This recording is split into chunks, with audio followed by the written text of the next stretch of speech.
Гостин во Република ТВ е доктор Владимир Трајковски, гинеколог на Клиниката за гинекологија и акушерство во Скопје. Доктор Трајковски, кои се причините за се поголемиот број инвитро оплодувања во Македонија? Најверојатно причините за се поголемиот број на инвитро оплодувања во Македонија прво е новиот закон за одобрување на инвитро за второ дете кај неплодните бракови, кај што имаме прва брејност исто така остварена по пат на инвитро од нормално медицински оправдани причини, а исто така и големиот број на институции кои што се отворија, установи практично, кои што се занимаваат со инвитро, кои што се отворија последниве десетина години кај нас. Со тоа се најверојатно се намали бројот на оние парови брачни кои што одеа за истата процедура во странство. Во Македонија е висок процентот на успешни инвитро оплодувања. На што се должи тоа?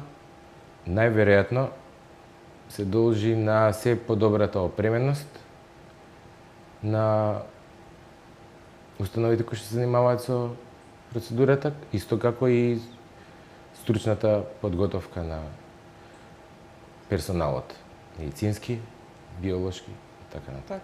Еве имаше последната информација дека во Фондот за здравство во последните 10 месеци имало над 1600 барања за инвитро оплодување, тука влегуваат и бројките за второ дете. Како ќе го коментираме тоа? Како голем процент, нормален процент однос на во Македонија? На оваа популација во Република Македонија и не е така голема бројката, бидејќи најверојатно, не знам дали ги имате бројките од претходните години. Сега последнава информација е тоа. Можеме да споредиме и со другите години. Да, бројката и не е така голема, најверојатно се должи на новата можност за второ дете инвитро. Зошто во Македонија нема банка на сперматозоиди? Па Македонија има околу 2 милиона и 300, мислам. Жители, така? Не знам како зборат последната статистика. А некои закони, некои правила пропишуваат дека популацијата треба на една земја да е најмалку од 6 милиона, за да се избегне можноста за консангвинитет, односно да потоа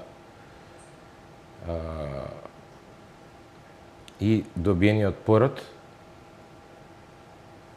со помош на донорска сперма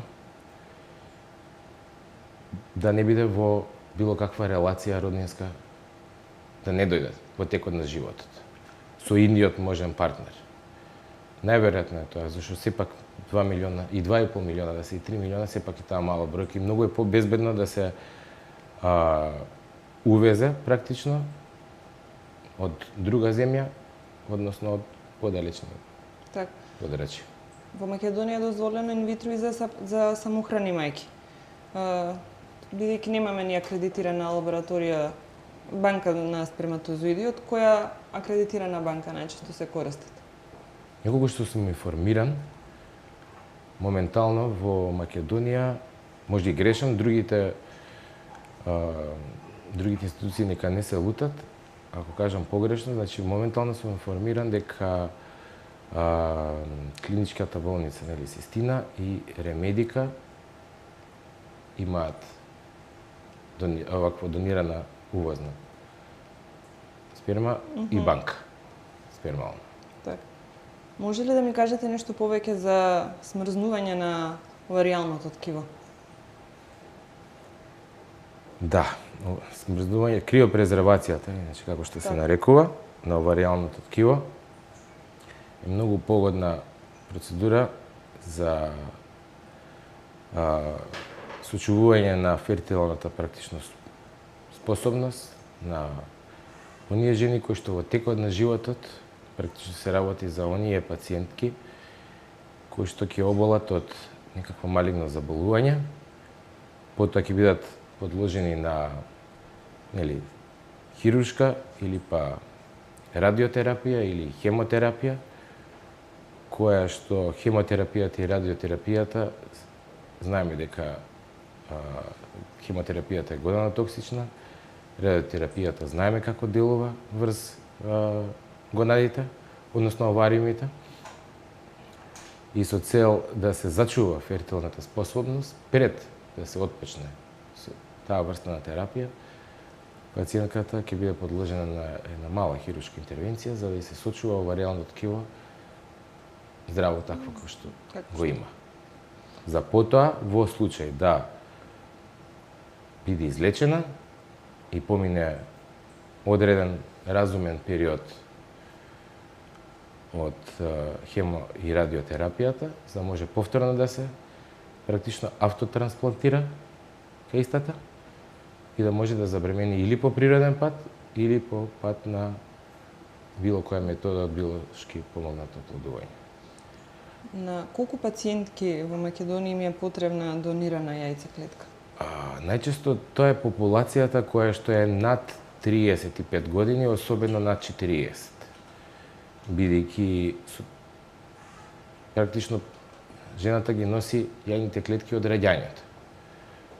Тие се, бројката е таа, квалитетот е тој. Тоа не може да се менува во текот на животот, не може да се подобрува. И во одреден момент,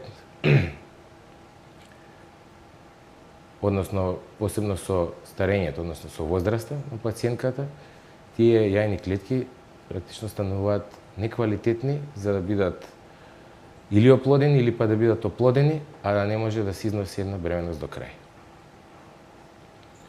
Тоа е таа возрастна група, најчесто возрастна група која што има потреба од донирани јајни клетки. Каков е вашиот став за сурогат мајчинството? Законот беше донесен? Законот е, мислам, како закон не сум го прочитал, меѓутоа како идеја закон и донесување негово е одлично. Бидејќи мислам дека тоа е една, не знам дали ќе биде предвидено плаќање, некаква материјална корист на сурогат мајките, не сум информиран. Меѓутоа е еден акт на хуманост.